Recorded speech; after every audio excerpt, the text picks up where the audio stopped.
नमस्ते बच्चे, हम आज हमीद काम लेसन के अगले पड़ाव के ओर चलते। इसके पहले मैं आपके ये पूछना चाहती हूँ, आप सब अपने घर में ठीक है ना? कोई दिक्कत नहीं है ना? अपना और दूसरा का भी ख्याल रखते हैं ना? तो हम आज हमारे लेसन के आगे चलते हैं। हमने क्या पढ़ा था पिछला कक्षा में, याद है?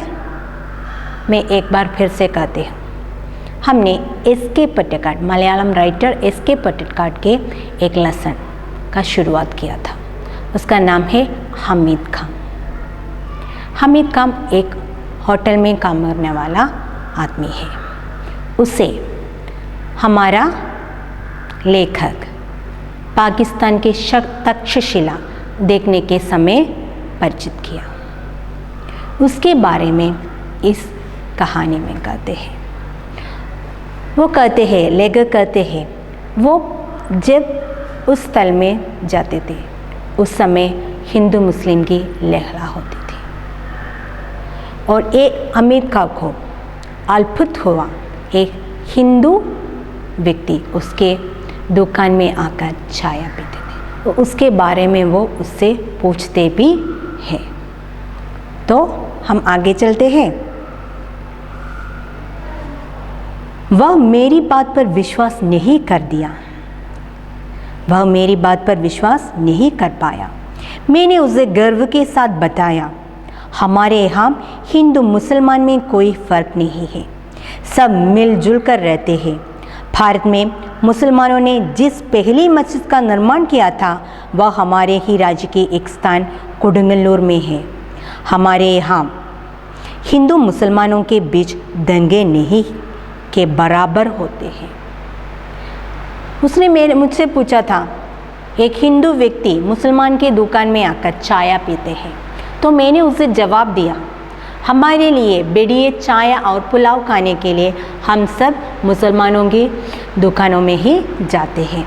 यह सुनकर उसको हैरान हुआ, अद्भुत हुई, हैरान हुआ और पूछा, ऐसे हो जाते हैं? मैंने उसे गर्व के साथ बताया। तब मुझे क्या हुआ? मुझे कुछ गर्व हुआ, अभिमानम दोनी। और उसके साथ मैंने उसे कहा, क्या कहा? यहाँ हिंदू मुसलमान में कोई फ़र्क नहीं है। यहाँ हिंदू है या मुसलमान, कोई फ़र्क नहीं है, और विभेजनम इल्ला, सब मिलजुल कर रहते हैं। सब कैसे रहते हैं? मिलजुल कर ही रहते हैं। भारत में पहले मुसलमानों का मस्जिद कहाँ बनाया? केरल के कुडंगल्लूर में ही बनवाया। भारत में हिंदू मुसलमानों ने जिस पहली मस्जिद का निर्माण किया था वह हमारे राज्य के एक स्थान कुडंगल्लूर में ही था। അദ്ദേഹം വീണ്ടും പറയുകയാണ്, ഭാരതത്തിൽ ആദ്യമായിട്ട് മുസ്ലിങ്ങളുടെ ഒരു പള്ളി ഉണ്ടായി എങ്കിൽ അത് ഞങ്ങളുടെ സ്ഥലത്തെ കൊടുങ്ങല്ലൂർ എന്ന സ്ഥലത്ത് തന്നെ ആയി। हमारे हम हिंदू मुसलमानों के बीच दंगे नहीं है, नहीं के बराबर होते हैं। ഞങ്ങളുടെ ആൾക്കാരുടെ ഇടയിൽ ദംഗെ, ലഹള, അങ്ങനെ ലഹളകളൊന്നും ഇല്ല. ഹിന്ദുവിൻ്റെ മുസൽമാൻ്റെയും പേര് പറഞ്ഞിട്ടൊരു ലഹളയില്ല. सब लोग बराबर है, എല്ലാവരും एक जैसे हैं, सब लोग एक जैसे हैं। उसने मेरी बात को बहुत ही ध्यानपूर्वक सुनकर कहा, काश मैं आपके मुल्क में आकर यह सब अपनी आंखों से देख सकता।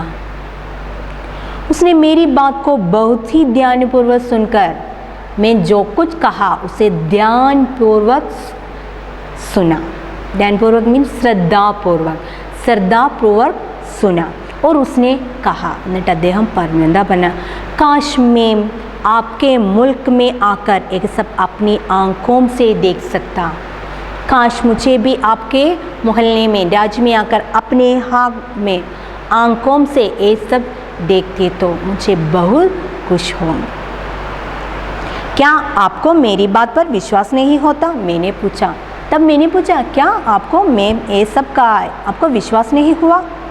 मुझे आपकी बात पर तो पूरा यकीन हो गया है, पर मैं इस पर ईमान नहीं कर सकता कि आप हिंदू हैं, क्योंकि हम कोई भी हिंदू आपकी कही हुई बातों को इतने फ़र्क के साथ किसी मुसलमान से नहीं कर सकता। उसकी नज़र के हम अतादियों को औलाते हैं। हमें इस हालत में अपने आन के लिए लड़ना पड़ता है, यही हमारी नियति है। उसकी आवाज़ में सच्चाई फूट फूट कर फरी। मुझे आपकी बात पर तो पूरा यकीन हो गया। फिर हामिद खां कहते हैं, मुझे आपके बात पर पूरे विश्वास हो गया, लेकिन यहाँ के कुछ हिंदू लोग हैं, वो आपके बात सुनकर विश्वास नहीं करते हैं। वो कहते हैं हम यहाँ के मुसलमान लोग क्या है, अतातियों है। अतातियों मीन्स अत्याचार करने वाले, എന്താണ് പ്രശ്നങ്ങൾ ഉണ്ടാക്കുന്ന ആൾക്കാരാണ്, അതുകൊണ്ട് അവർ അതിൽ വിശ്വസിക്കത്തില്ല. और हमें वो कहते हैं औदादियों की औलाद है, എന്താണ് അത്യാചാരോं के औलाद. औलाद മീൻസ് മക്കൾ, അത്യാചാരം ചെയ്യുന്ന ആൾക്കാരുടെ മക്കളാണെന്നാണ് ഞങ്ങൾ അവരെ വിശേഷിപ്പിക്കുന്നത്. ഹമേ ഹിസ് കാലത്ത് മേ അപ്നി ആൻ കെ ലിയെ ലഡ്നാ പഡ്താ ഹെ. അതുകൊണ്ട് തന്നെ ഞങ്ങൾക്ക് എന്ത് ചെയ്യണം, അപ്നി ആൻ കെ ലിയെ, ഞങ്ങൾക്ക് വേണ്ടി ഹമേശ ലഡ്നാ പഡ്താ ഹെ, ഞങ്ങൾക്ക് എന്ത് ചെയ്യേണ്ടി വരുന്നു, അവരോട് എതിരിടേണ്ടി വരുന്നു. യഹി ഹമരാ നിയതി ഹെ, ഇത് ഞങ്ങളുടെ എന്താണ് ഭാഗ്യമാണ്. ഉസ്കി Awas K Sachaai foot foot കർ ഭരി थी. അദ്ദേഹത്തിന് എന്താണ് ഈ പറഞ്ഞതെല്ലാം തൻ്റെ ഓരോ വാക്കിലും വ്യക്തമായിട്ട് കാണാവുന്നു. ഞങ്ങളുടെ കഷ്ടകാലം എന്താണ്, ഞങ്ങളെ എന്താ പറയുന്നത്, അത്യാദിയോങ്കി ഔലാദ് എന്നാണ് പറയുന്നത്. പക്ഷേ ऐसी अत्यादियों की औलाद के पास एक हिंदू आकर क्या करती है, आहार करती है. तो ये मेरा भाग्य है, ഇത് എൻ്റെ ഭാഗ്യം തന്നെയാണ് എന്ന് അദ്ദേഹം പറഞ്ഞു. आपका शुभ नाम मैंने पूछा. देन मैंने उसे पूछा आपका शुभ नाम क्या है. हमीद खां. वो जो चारपाई पर बैठे हैं वो मेरे अब्बा जान है. अच्छा आप 10 मिनट तक इंतज़ार कीजिए, साल अभी पक रहा है. मैं इंतज़ार करने लगा. वो ने क्या किया, वो ने उत्तर दिया मेरा नाम क्या है, उसका नाम है हमीद खां. അദ്ദേഹം പറഞ്ഞു എൻ്റെ പേര് ഹമീദ് ഖാൻ എന്നാണ്. वो जो चारपाई पर बैठे हैं, किसी ने चारपाई मीन्स कट्टिലാണ്, कोट. वो जो चारपाई में बैठे हैं वो मेरा अब्बा जान है, वो मेरा पिता है. अच्छा आप 10 मिनट तक इंतज़ार कीजिए. तो क्या करना, आप 10 मिनट के लिए इंतज़ार कीजिए. सालन अभी पक रहा है. सालन पक रहा है, सालन मीन्स करी, इപ്പം ഉണ്ടായി. मैं इंतज़ार करने लगा. मैंने क्या किया, मैं वहाँ बैठ कर उसका इंतज़ार करने लगा. अरे ओ अब्दुल, हमीद खान ने ज़ोर से आवाज़ लगाई. एक छोकरा दौड़ता हुआ आया जो आंगन में चटाई बिछाकर लाल मिर्च सूख रहा था. तब उसने क्या किया, तब हमीद खान ने एक आवाज़ लगाया. आवाज़ एक नाम था, नाम क्या था, अब्दुल. अब्दुल नामक एक आवाज़ पुकारा. तो एक छोटा सा छोकरा वहाँ दौड़ कर आया. वो क्या करते थे, वो आंगन में चटाई बिछाकर लाल मिर्च सूखा रखा था. वो क्या करते थे, आंगन में चटाई बिछाकर लाल मिर्च सूखा रखा था. ചടായി മീൻസ് വിരിപ്പ് എന്നാണ്. വിരിപ്പ് വിരിച്ചിട്ട് ലാൽ മിർച്ച്, ഉണക്കമുളക്, ചുവന്ന മുളക് എന്ത് ചെയ്യുമായിരുന്നു, സൂക്ന, ഉണക്കുകയായിരുന്നു. हमीद ने पश्तो भाषा में उसे कुछ आदेश दिया. वह दुकान के पिछवाड़े की तरफ गया. पश्तो मीन्स प्राचीन भाषा में कुछ कहा तो उसने क्या किया, पिछवाड़े के ओर करके पिछवाड़े के ओर चले गए, दुकान के पिछवाड़े के ओर चले गए. भाईजान, जिलीमों की इस दुनिया में शैतान भी लुक छिप कर चलता है. किसी पर खौफ जमा कर या मजबूर करके हम प्यार मोल नहीं ले सकते. आप ईमान से मोहब्बत के नाते मेरे होटल में खाना खाने आए हैं. ऐसी ईमानदारी और मोहब्बत का असर मेरे दिल में क्यों न पड़े. अगर हिंदू और मुसलमान ईमान से आपस में मोहब्बत करते हैं तो कितना अच्छा होता. धीमे स्वर में बोलते हुए वह आंगीठी आखिरी चपाती उतार कर खड़ा हो गया. वो कहते हैं यहाँ के लोग हिंदू मुसलमान के और हर समय झगड़ा होते हैं.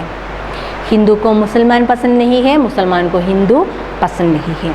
लेकिन अब आप यहाँ आकर मेरे दुकान से आहार ले ले तो, खाना खाते तो मुझे भी ऐसा होता है. क्यों नहीं, मुझे भी ये सब नहीं याद में नहीं आया. क्यों नहीं हम सब मिलजुल कर नहीं रहते.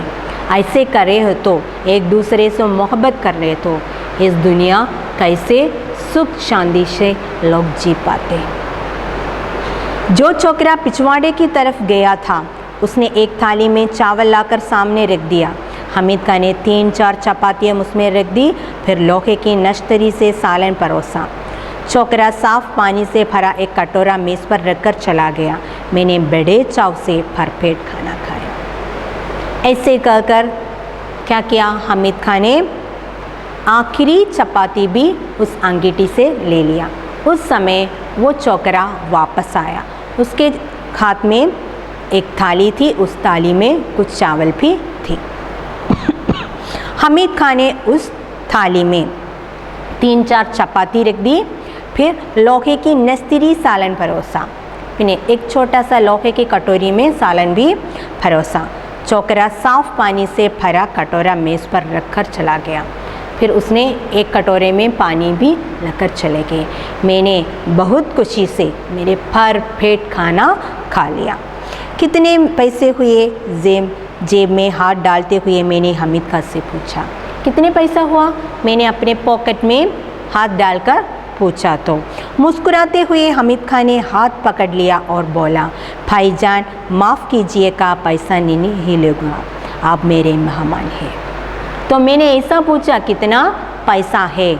तो हामिद खान ने क्या किया, उसने मेरा हाथ को पकड़ लिया और उसने कहा, मैं नहीं पैसा ले लूँगा क्योंकि आप मेरा मेहमान हैं, अभी से मैं पैसा नहीं ले लूँगा। मेहमानवासी की बात अलग है, एक दुकानदार के नाते आपको खाने के पैसे लेने पड़ेंगे, आपको मेरी मोहब्बत की कसम। तो मैंने कहा, मेहमानवासी वो तो अलग है, अब आप एक दुकानदार हैं, दुकानदार को उसकी पैसा लेनी ही चाहिए। तो मेरी मोहब्बत की कसम, मेरी स्नेह की कसम, आपको ये पैसा लेना चाहिए। 1 रुपये के नोट को मैंने हामिद खान की ओर बढ़ाया। मैंने क्या किया, मैंने 1 रुपये की नोट उसके ओर बढ़ाया। वह संकुचा रहा था, उसने वह रुपया लेकर फिर मेरे हाथ में रख दिया। वो संकुचा रखा, इचिरी എന്താ പറയുക ബുദ്ധിമുട്ട് കാണിച്ചു। फिर उसने क्या किया, वो पैसा ले लिया, फिर वापस मुझे ही दे दिया। भाईजान मैंने खाने के पैसे आपस से ले लिए हैं, मगर मैं चाहता हूँ कि यह आप ही के हाथों में रहे। आप जब पहुँचे तो किसी मुसलमानी होटल में जाकर इस पैसे से पुलाव खाइए और तक्षशिला के भाई हामिद खान को याद करें। भाईजान मैंने खाने के पैसे आपसे ले लिया। और फिर उसने कहा, मैंने आपसे पैसा ले लिया है, मगर मैं चाहता हूँ कि यह आपके ही हाथों में रहे। लेकिन मेरा आग्रह और मेरा इच्छा है कि ये पैसा आपके ही हाथ में रख लीजिए। आप जब पहुँचे तो എപ്പോഴാണോ താങ്കൾ തിരിച്ച് വീട്ടിലെത്തുന്നത്, किसी मुसलमानी होटल में जाकर इस पैसे से पुलाव खाइए। आप अपने राज्य में पहुँचे तो किसी एक मुसलमान की होटल में जाना और इस पैसे से वहाँ से पुलाव खरीद कर खाना और तक्षशिला के भाई हामिद खान को याद करें। वो ही नहीं, आपकी ए भाई तक्षशिला के ए भाई हामिद खान को हमेशा याद रखना। वहाँ से लौटकर मैंने तक्षशिला के कटघरों की तरफ चला गया। उसके बाद मैंने फिर कभी हामिद खान को नहीं देखा, पर हामिद खान की वह आवाज़, उसके साथ बिताए क्षणों की याद आज भी ताज़ा है। उसकी वह मुस्कान आज भी मेरे दिल में बसी है। तक्षशिला के सांप्रदायिक दंगों की चिंगारियों की आग से हामिद और उसकी वह दुकान जिसे मुझे भूखे को दोपहर में चाय और खाना देकर मेरी शुद्धा को तृप्त किया था, बची रही। मैं यही प्रार्थना अब भी कर रहा हूँ। वहाँ से लौटकर मैंने तक्षशिला की कटघरों की तरफ चला गया। फिर मैंने क्या किया, वहाँ से खाना खाकर वापस आया।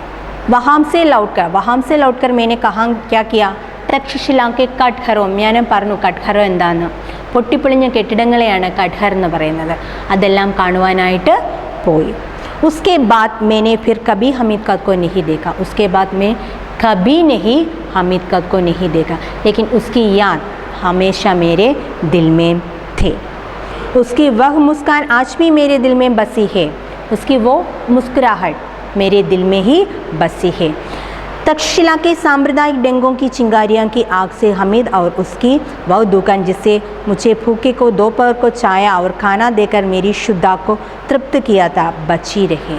मेरा प्रार्थना एक है कि मैंने आज पत्र में पढ़ लिया कि तक्षशिला में एक आग की चिंगारियां हुआ, उससे हमीद का और उसकी दुकान को बचना, क्योंकि मेरे मन में आपकी हमीद का जीवित है। ये सांप्रदायिक दंगे की चिंगारियां उसे छोड़ देना चाहिए। मैं उसके लिए हमेशा प्रार्थना भी करूँगा। मैं यही प्रार्थना अब भी कर रहा हूँ, उसे बचाओ, उसे इन सब से दूर रखो। मेरे भूखे प्यासे को मिटा दिया एक आदमी है हमीद का। बच्चों, हमीद का के लेसन आज यहाँ समाप्त करते हैं। यहाँ इस लेसन से लेखक हमें एक दूसरे से मिलजुल कर रहने का संदेश देते हैं। ओके, धन्यवाद।